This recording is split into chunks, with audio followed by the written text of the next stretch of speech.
Bahujan Samaj party की राष्ट्रीय अध्यक्ष और उत्तर प्रदेश की पूर्व मुख्यमंत्री मायावती इस समय भारतीय राजनीति के केंद्र में बनी हुई हैं।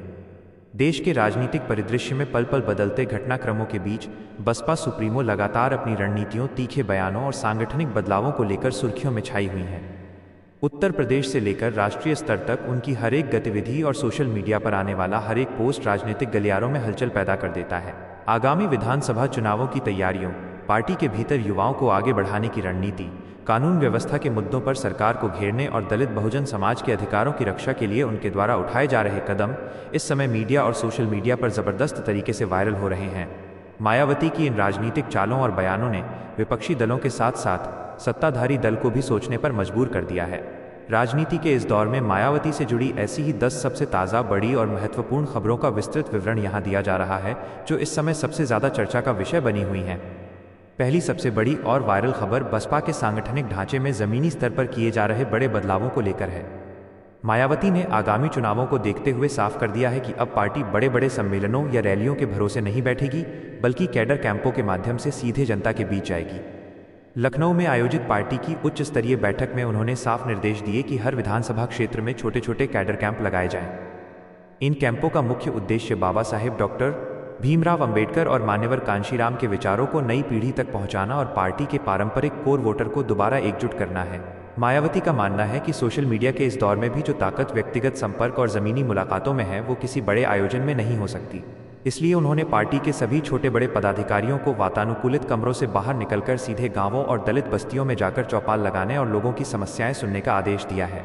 इस रणनीति को बसपा के पुनरुत्थान के लिए बेहद महत्वपूर्ण माना जा रहा है। दूसरी प्रमुख खबर उत्तर प्रदेश में चल रहे भीषण बिजली संकट को लेकर मायावती के कड़े तेवरों से जुड़ी है। प्रदेश में पड़ रही अत्यधिक गर्मी के बीच बिजली की भारी कटौती, अघोषित रोस्टिंग और लो वोल्टेज की समस्या से आम जनता, किसान और व्यापारी वर्ग बेहद त्रस्त है। इस मुद्दे को उठाते हुए मायावती ने सरकार पर प्रशासनिक विफलता का सीधा आरोप लगाया है। उन्होंने कहा कि सरकार केवल कागजों पर बिजली आपूर्ति के बड़े बड़े दावे कर रही है, जबकि हकीकत में ग्रामीण इलाकों से लेकर कस्बों तक लोग पूरी रात जागकर काटने को मजबूर हैं। उन्होंने सोशल मीडिया के माध्यम से मांग की है कि सरकार तुरंत अतिरिक्त बिजली की व्यवस्था करे, जर्जर तारों और ट्रांसफार्मरों को बदले तथा भविष्य की ज़रूरतों को ध्यान में रखते हुए नए पावर प्लांट लगाने की दिशा में ठोस काम करे। मायावती के इस बयान को जनता के बीच भारी समर्थन मिल रहा है और ये मुद्दा सोशल मीडिया पर खूब वायरल हो रहा है। तीसरी महत्वपूर्ण खबर कानून व्यवस्था की स्थिति पर सरकार को घेरने को लेकर है। हाल ही में उत्तर प्रदेश के गाजियाबाद और ग्रेटर नोएडा में हुई हत्या की वारदातों पर मायावती ने गहरी चिंता और आक्रोश व्यक्त किया है। गाजियाबाद के खोड़ा इलाके में युवक सूर्या चौहान की हत्या और ग्रेटर नोएडा के जेवर में 15 वर्षीय किशोर गोपाल शर्मा की बेरहमी से की गई हत्या के मामलों का संज्ञान लेते हुए उन्होंने कानून व्यवस्था की स्थिति पर गंभीर सवाल खड़े किए हैं। मायावती ने साफ कहा कि राज्य में अपराधियों के हौसले बुलंद हैं और आम नागरिक खुद को असुरक्षित महसूस कर रहा है। उन्होंने प्रशासन से मांग की है कि इन दोनों मामलों के दोषियों के खिलाफ ऐसी सख्त से सख्त दंडात्मक कार्रवाई की जाए जो दूसरों के लिए नज़ीर बने। इसके साथ ही उन्होंने पीड़ित परिवारों को उचित सरकारी सहायता और सुरक्षा प्रदान करने की भी पुरजोर वकालत की है। चौथी बड़ी खबर कांग्रेस पार्टी के शीर्ष नेताओं के साथ मुलाकात को लेकर आई खबरों के खंडन और मायावती के सख्त रुख से संबंधित है। राजनीतिक गलियारों में लगातार ये चर्चा चल रही थी कि आगामी चुनावों में भाजपा विरोधी मोर्चे को मजबूत करने के लिए बसपा और कांग्रेस के बीच कोई गुप्त समझौता या बातचीत हो सकती है। इस बीच लखनऊ में कांग्रेस के कुछ वरिष्ठ नेताओं द्वारा मायावती से मिलने के प्रयासों की खबरें आईं, लेकिन मायावती ने बिना पूर्व समय या अनुमति के आए इन नेताओं से मिलने से साफ इनकार कर दिया।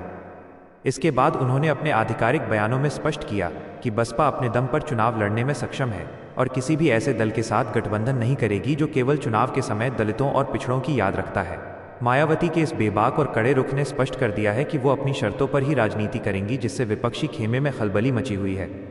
पांचवी बड़ी खबर पश्चिम बंगाल के हालिया विधानसभा चुनावों के नतीजों के बाद मायावती द्वारा बुलाई गई समीक्षा बैठक और मिशन 2027 के शंखनाद से जुड़ी है। पश्चिम बंगाल में बसपा का प्रदर्शन उम्मीद के मुताबिक नहीं रहा और पार्टी का वोट शेयर 1% से भी नीचे सिमट गया। इस हार को मायावती ने बेहद गंभीरता से लिया है। उन्होंने साफ कहा कि राष्ट्रीय पार्टी होने के नाते बसपा को हर राज्य में अपनी उपस्थिति मजबूत करनी होगी। बंगाल की हार से सबक लेते हुए उन्होंने अब अपना पूरा ध्यान उत्तर प्रदेश के आगामी विधानसभा चुनावों यानी मिशन 2027 पर केंद्रित कर दिया है। उन्होंने उत्तर प्रदेश के सभी प्रभारियों को आदेश दिया है कि वे बूथ स्तर की कमियों को चिन्हित करें और जिन क्षेत्रों में पार्टी का जनाधार खिसका है वहां नए सिरे से कमेटियों का गठन करें। उनका ये आक्रामक रुख बताता है कि वो यूपी की सत्ता में वापसी के लिए कोई कोर कसर नहीं छोड़ना चाहती हैं। छठी वायरल खबर, देश के संवैधानिक पदों की गरिमा और राष्ट्रपति भवन से जुड़े प्रोटोकॉल विवाद पर मायावती के दिए गए बयान को लेकर है। कुछ समय पहले देश के सर्वोच्च संवैधानिक पद पर आसीन राष्ट्रपति द्रौपदी मुर्मू के एक दौरे के दौरान उत्पन्न हुए प्रोटोकॉल विवाद और उस पर राजनीतिक दलों द्वारा की जा रही बयानबाजी पर मायावती ने तीखी आपत्ति जताई थी। उन्होंने कहा कि राष्ट्रपति और लोकसभा अध्यक्ष जैसे पद किसी दल विशेष के नहीं होते, बल्कि वे पूरे देश के गौरव और संविधान के प्रतीक होते हैं। इन पदों को राजनीतिक खींचतान और विवादों में घसीटना भारतीय लोकतंत्र के लिए बेहद चिंताजनक है। मायावती ने सभी राजनीतिक दलों से अपील की कि वे देश की लोकतांत्रिक संस्थाओं की मर्यादा का सम्मान करें और तुच्छ राजनीतिक लाभ के लिए संवैधानिक प्रमुखों पर टिप्पणी करने से बचें। उनके इस परिपक्व और राष्ट्रहित से प्रेरित बयान की हर तरफ तारीफ हो रही है। सातवीं मुख्य खबर हमीरपुर में हुए दर्दनाक निर्माण हादसे के पीड़ितों के हक में आवाज उठाने को लेकर है। उत्तर प्रदेश के हमीरपुर जिले में एक निर्माणाधीन पुल का हिस्सा अचानक गिर जाने से वहां काम कर रहे कई गरीब मजदूरों की मलबे में दबकर मौत हो गई थी और कई गंभीर रूप से घायल हो गए थे। इस हादसे पर गहरा दुख प्रकट करते हुए मायावती ने निर्माण कार्य की गुणवत्ता और ठेकेदारों की लापरवाही पर गंभीर सवाल उठाए। उन्होंने मांग की कि इस पूरे मामले की उच्च स्तरीय निष्पक्ष जांच कराई जाए ताकि भ्रष्टाचार और लापरवाही में लिप्त अधिकारियों व ठेकेदारों को जेल भेजा जा सके। इसके साथ ही उन्होंने राज्य सरकार से ये भी मांग की कि मृतकों के बेसहारा हो चुके परिवारों को कम से कम उचित और सम्मानजनक आर्थिक मुआवजा दिया जाए और घायलों के मुफ्त तथा सर्वोत्तम इलाज की व्यवस्था की जाए। आठवीं बड़ी खबर, सहारनपुर के लालवाला गांव में हुए जातीय और सामाजिक तनाव के मामले में मायावती के हस्तक्षेप और शांति की अपील से जुड़ी है। सहारनपुर के लालवाला गांव में दो पक्षों के बीच जमीन और वर्चस्व को लेकर हिंसक झड़प हो गई थी, जिसमें दलित समाज के कई लोग गंभीर रूप से घायल हो गए थे और उनके घरों को नुकसान पहुंचाया गया था। इस घटना की जानकारी मिलते ही मायावती ने स्थानीय प्रशासन को आड़े हाथों लिया और पूछा कि खुफिया तंत्र इस तनाव को भांपने में नाकाम क्यों रहा।